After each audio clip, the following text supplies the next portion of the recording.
Elias Thorne was, by all accounts, ordinary. At 35, he was a mid-level project manager at a mid-sized architectural firm in a mid-sized city. He lived in a comfortable apartment, drove a sensible car, and had a predictable routine. His days were a carefully constructed grid of meetings, deadlines, and deliverables. His life was well functional. Yet, beneath the surface of this ordinary existence, a restlessness stirred, a yearning for something more, something beyond the blueprints and building codes. Elias wasn't unhappy, not in any dramatic, life-altering sense. He had friends, a supportive family, and a decent income. But a subtle unease had begun to creep into his thoughts, a feeling that he was living a life designed by someone else, following a script he hadn't written. He had always been the dutiful son, the responsible student, the dependable employee. He'd played his part well, but now, as he looked at the smooth, predictable trajectory of his life, he felt a strange disconnect, as if he were an observer in his own story. This feeling intensified one rainy evening as Elias found himself staring out of his office window. The city lights blurred into streaks of amber and white.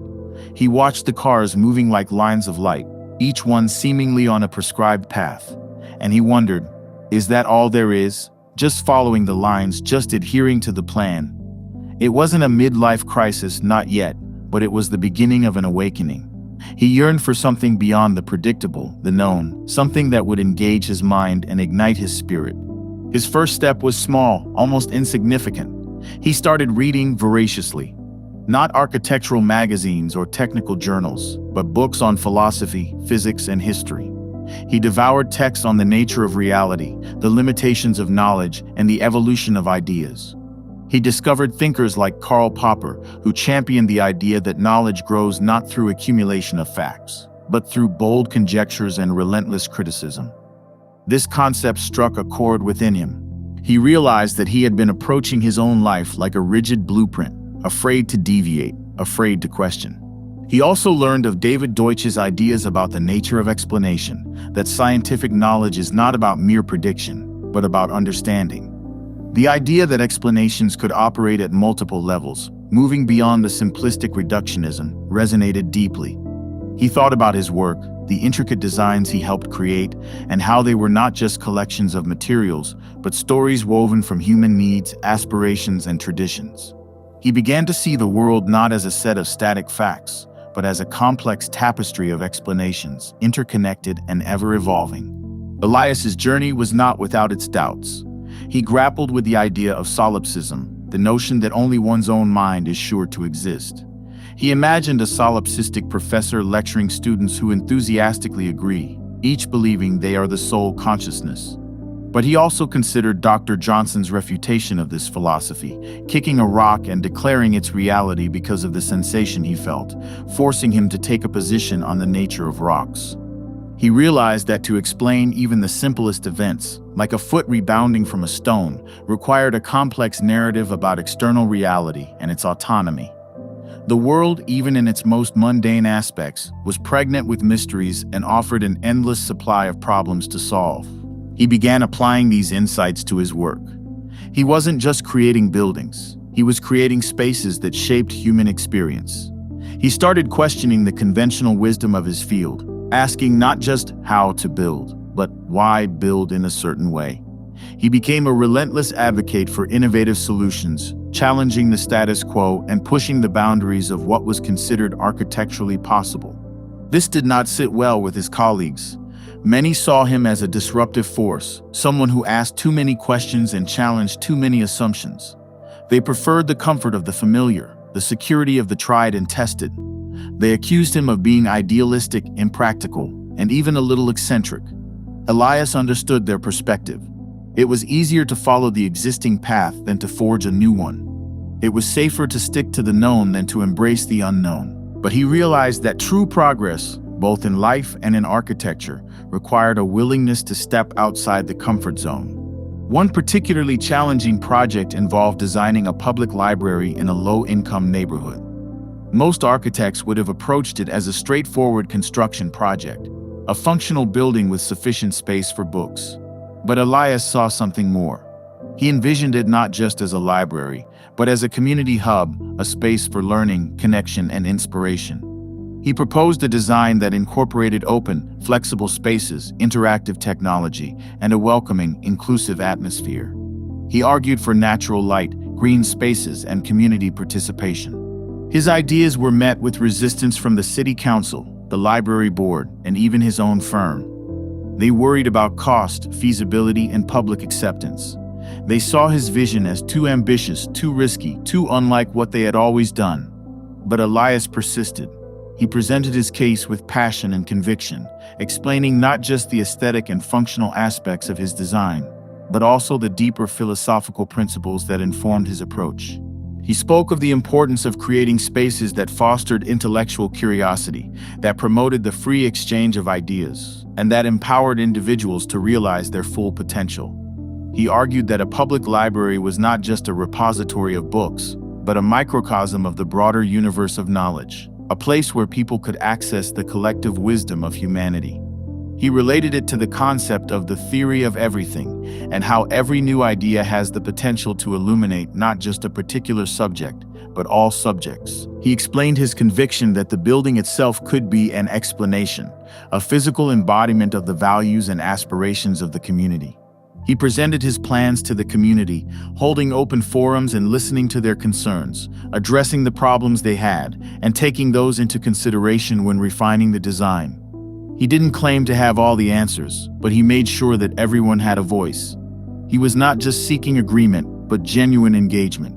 The turning point came when a local artist, inspired by Elias's ideas, offered to create a large mural for the library's main entrance.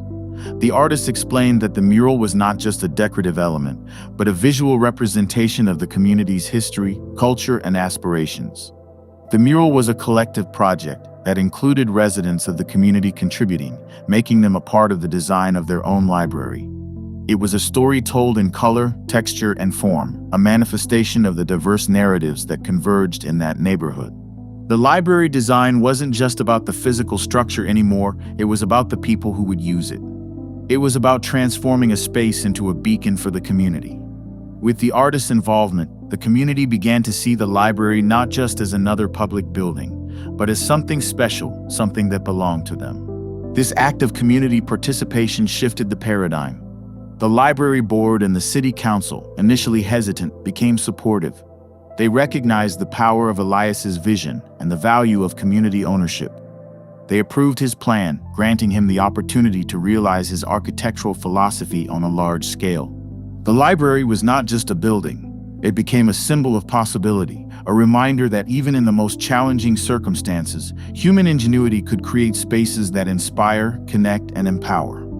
Elias's success was not just in the physical structure, but in how he brought it into being through a process of relentless questioning, deep understanding, and open collaboration. He had found a way to integrate his philosophical explorations with his professional life, transforming himself from a dutiful project manager into an architect of possibilities. But Elias's journey was far from over. He had not solved the ultimate problem, only a small one, but the experience had changed him. The library project was not the end, but a major stepping stone on his road to self-discovery. His understanding of the world had become deeper, more nuanced, and more integrated.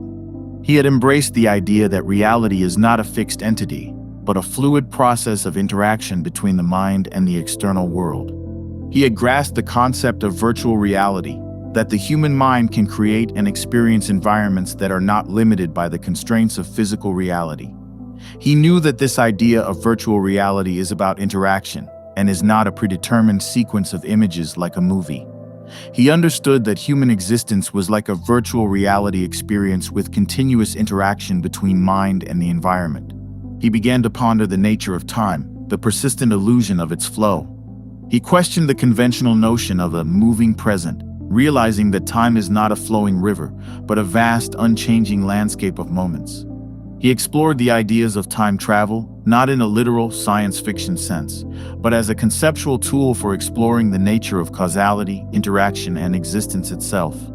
He imagined a virtual reality time machine, a door that could transport him to the past, and realized it would require complex programming that includes interactive tests of the reality. He came to understand that past-directed time travel creates a unique challenge of rendering a user and simultaneously respond to their actions in what can seem like a looping paradox. He considered the paradoxes of time travel, the idea that knowledge could come into existence without a creator. In these paradoxes, a historian could travel back in time to give a copy of Shakespeare's play to Shakespeare and wonder where the original came from. He understood that knowledge cannot simply pop into existence fully formed, but is the product of a creative process, a chain of problem-solving, trial and error, and adaptation. He realized that time travel, even in its most fanciful imaginings, could not circumvent the fundamental principles of explanation and problem-solving.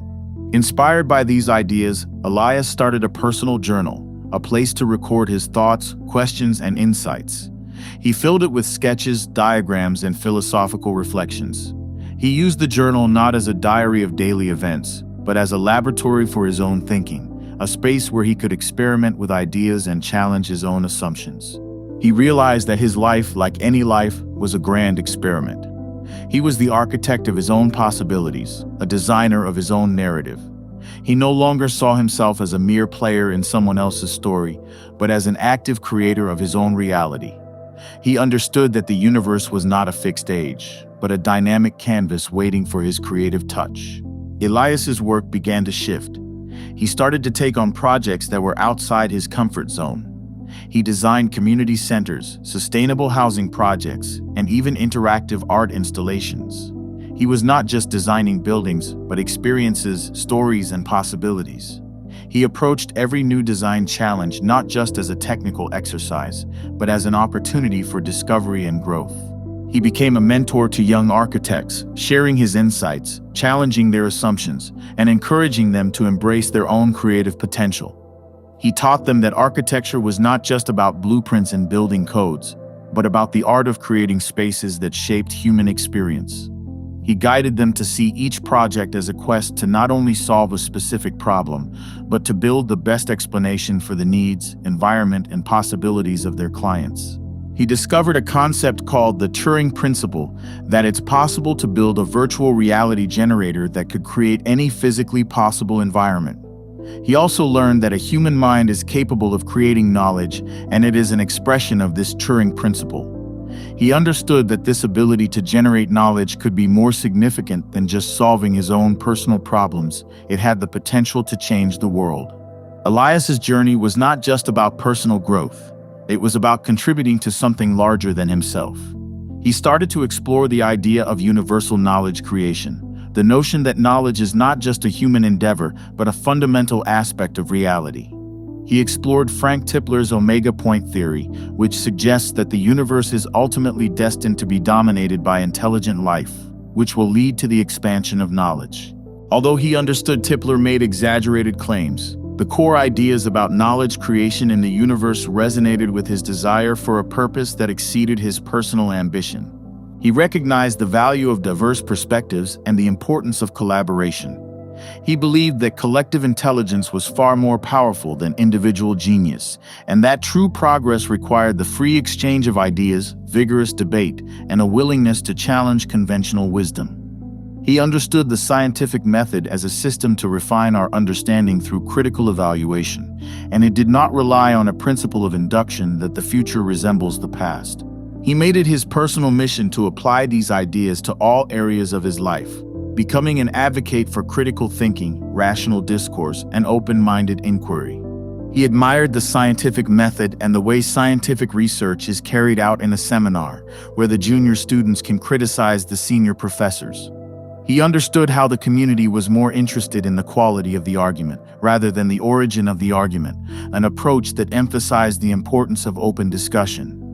He saw the value of using rigorous argument to understand the world and not simply accepting assertions made by others. His life had become a search for meaning, a pursuit of the best explanations, a commitment to the ongoing process of knowledge creation. He understood that the journey was as important as the destination, and that the true reward was not in arriving at final answers, but in the process of asking better questions. He accepted that knowledge would always be incomplete, that errors were inevitable, and that the pursuit of truth was an unending process. He understood the power of making mistakes, that every refutation of a theory created a better problem situation. He became comfortable with the fact that not knowing is an integral part of understanding.